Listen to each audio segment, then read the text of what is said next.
Yo, what up, man? What up, man? We're gonna be reacting to a Mexican prospect.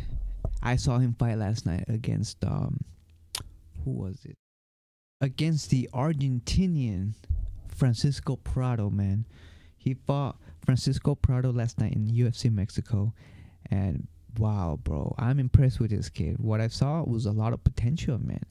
And we're gonna react to some of his highlights and see who is Daniel Zellhurber. He has a lot of good qualities that will make him a pretty dangerous prospect. He has the length, he has the height. He looks like he has the he has the striking, man. And yeah, he's pretty good. So he has a nice jab. He has a pretty nice jab, bro. He knows how to use that jab, 100%. He knows how to use his range because he has that reach. And man, let's go check out a little bit about who he is. Mexico has produced an endless list of boxing legends like Julio Cesar Chavez, Manuel Marquez, Marco Antonio Barrera, and Salvador Sanchez. Oh yeah, Salvador Sanchez, man. Rip. He was going to be potentially the greatest Mexican fighter ever. So I think he would have surpassed Julio Cesar Chavez Sr. because he was such a good fighter, bro. Dana White has always believed that a national sensation like GSP in Canada or Conor McGregor in Ireland would be the spark that ignited the flame for MMA fanfare in Mexico. In 2014, we saw White's first big roll of the dice in the country with UFC 180, the promotion's first event in Mexico, which saw 21,000 tickets sold. Yep, Cain Velasquez, bro. We all remember Cain Velasquez. What happened when he fought in Mexico?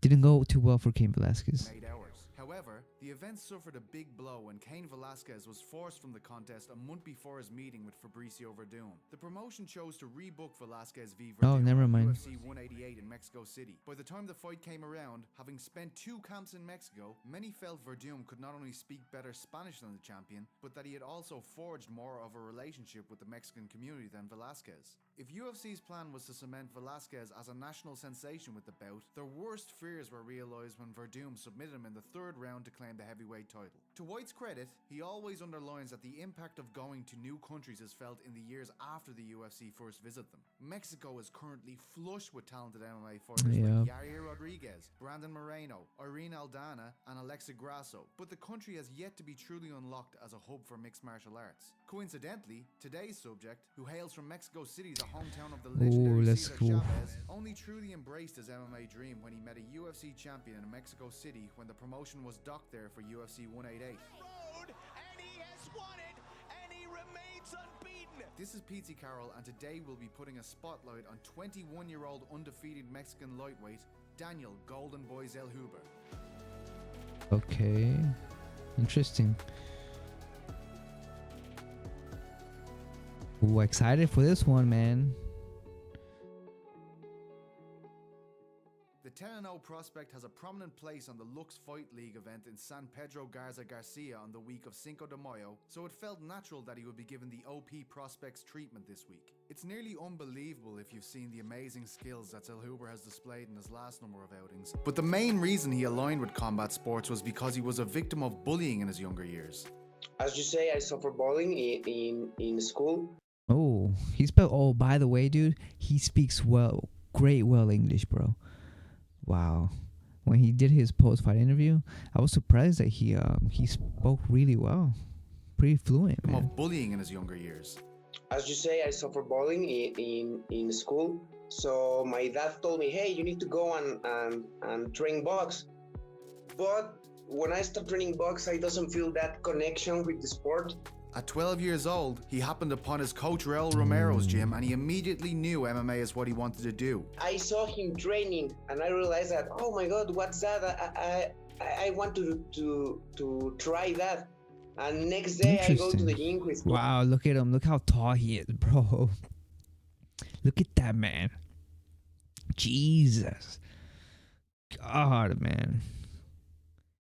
This guy's a fucking specimen. Look at that. 12 years old. And saying like, hey, I want to train with you. And He's so started tall, training bro. me. Across various disciplines including boxing, Muay Thai and kickboxing, Zellhurber fought in 26 amateur fights. In the lead up to UFC 188, he got a chance to meet then UFC lightweight champion Rafael dos Anjos, which gave him the belief that he could make it as a professional fighter. When Cain Velasquez fight Fabricio Verdum, they Okay. bring, you know, all this amazing structure to Mexico. They bring UFC superstars, and I met Rafael dos Anjos when I have 15 years old. He's the first big name that I know, and start seeing highlights of him knocking people out, and I was like, oh man, I want to fight like that. A year later, he had his mind made up in terms of his career aspirations. When I have 16 years old, I go like, hey, I want to try a pro fight, but here in Mexico, that's illegal, you know, you can fight until you have 18.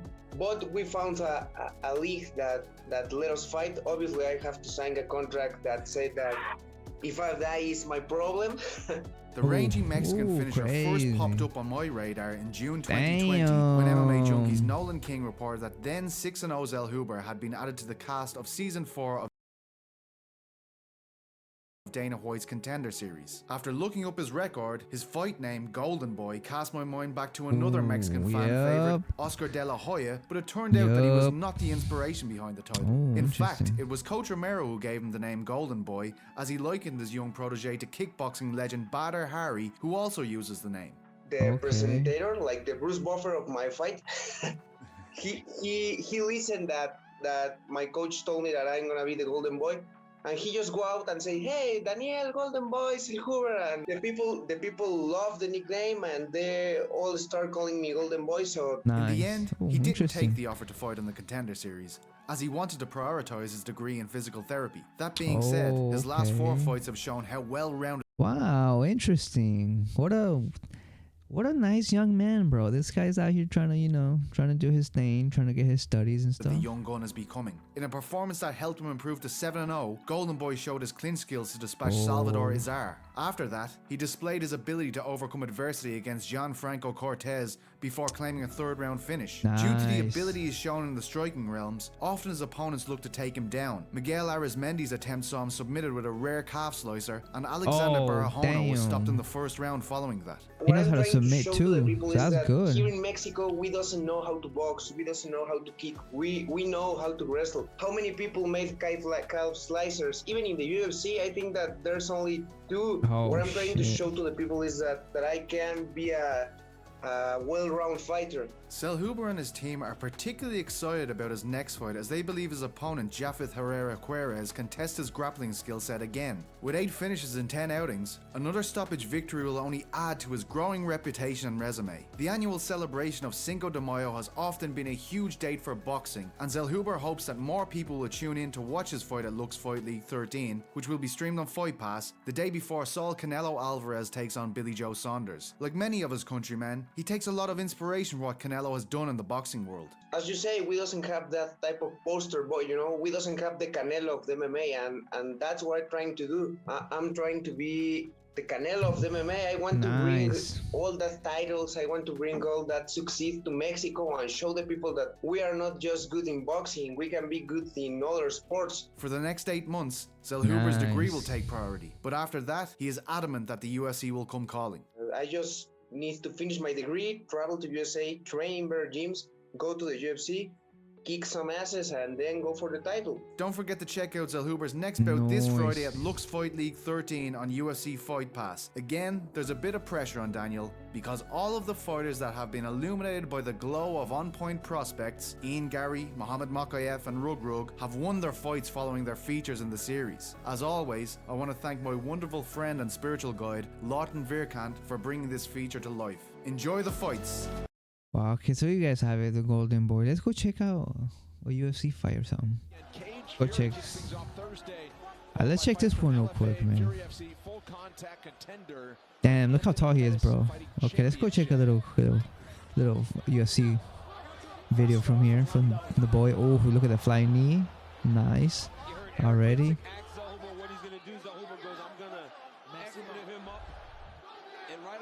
Let's go. Nice kick. Bro, he's so long. Bro, he's so long. Oh, nice kicks. Bro. Oh. Yeah, He's as you say, perfect for Nick's a great for ball fighter. striking, dude.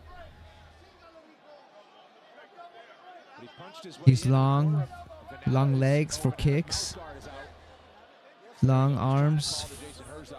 for the Venata's reach. corner on the flip side, they wanted him to engage, maybe get a clinch, maybe take it to the mat. They want him to fight, right? Zellhurber Yeah. right now, the visual is Zellhuber's just attacking. Lando's got to fight, Nice. get his respect back to make sure this kid isn't just walking him down. Yeah, Zellhuber's having a lot of success in every range, to be honest. And so is Lando. Lando's landing good shots. Beautiful body shot a second ago. He's certainly had some good moments and combinations. But it's up to Lando to close the gap. It's up to Lando to probably get the finish here. Well, Lando needs to win this round. I mean, second round, I think he did very well. Yeah, That first round could have been 10-8 Zellhuber. I don't know about 10-8. Dude, he beat him up. I mean, he had him hurt. Oh, yeah, no, you're right. He had him hurt very bad. He did. The Sustained ref- damage for a long time. Ref almost stopped the fight. Yeah, you're right. Ref told him to move a few times. Correct.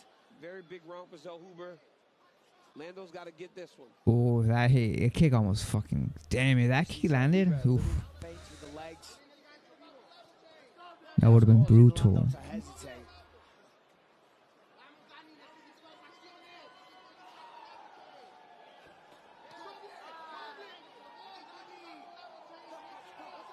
Zellhuber's fast as well. He's tall, he's long, he's rangy, No. he's aggressive. But on top of all those physical attributes, He throws those combinations, more of them. Everything Yeah, definitely. I agree with DC there. Kicks, some head kicks. He definitely needs to Very well. throw more kicks. Different type of kicks as well. Be the first to know about new There you go. More of those. More of those. First online order, scan that QR code on your screen now to save. Some exclusions apply. Shop the widest selection of UFC gear only at ufcstore.com. Get him. That right lead uppercut for Venata has been true.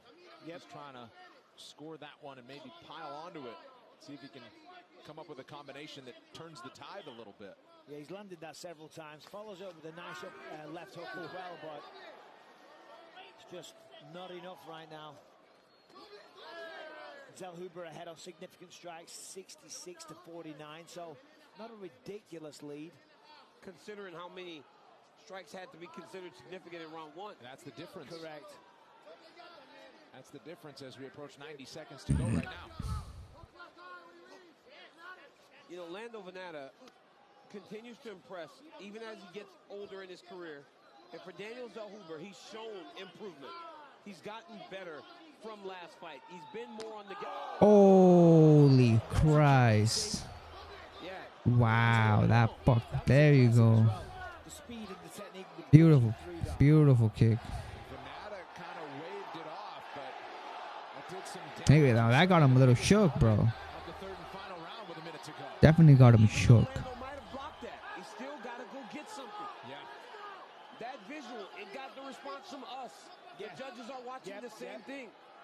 Well, he did block it. I'm looking at a replay right now. The hand was there. It wasn't because he put his hand there. The hand placement was perfect, but you still feel that. Now It's still, Venata there he starting to is. throw a little bit more. he's got 30 seconds, though. It's close. Rounds 2 and 3 been Very pretty close. Oh, this is round 3. I just noticed this is round 3. All right. And Zellhuber cannot shut down here. He can't shut down. He's got to keep fighting. This is a close round, Mike. But I think Zellhuber did enough early to get the round. Oh, shit. God damn. Zellhuber, a little gamesmanship, and does he kind of show on Lando in the final 5 seconds? Oh, that was a beautiful So kick. each with some moments and one more high flyer from Lando. Damn. Okay, well, there you guys have it, man. Bro, he has potential, man. He has a lot of potential, as we saw from that clip. Man, he could be a problem. He could be a problem, definitely. He's calling out Paddy Pimblett, which is great, man. Paddy Pimblett. There's a lot of people calling out Paddy Pimblett, so he needs to better start, getting those big fights so we could see if he's really that good or not. Because I don't think he's that good. But yeah, anyways, thank you guys for watching. Let me know, guys, what you think about the prospect. I think his name is Daniel Zellhuber. So yeah, man, the Golden Boy, and Yeah, man. Peace out.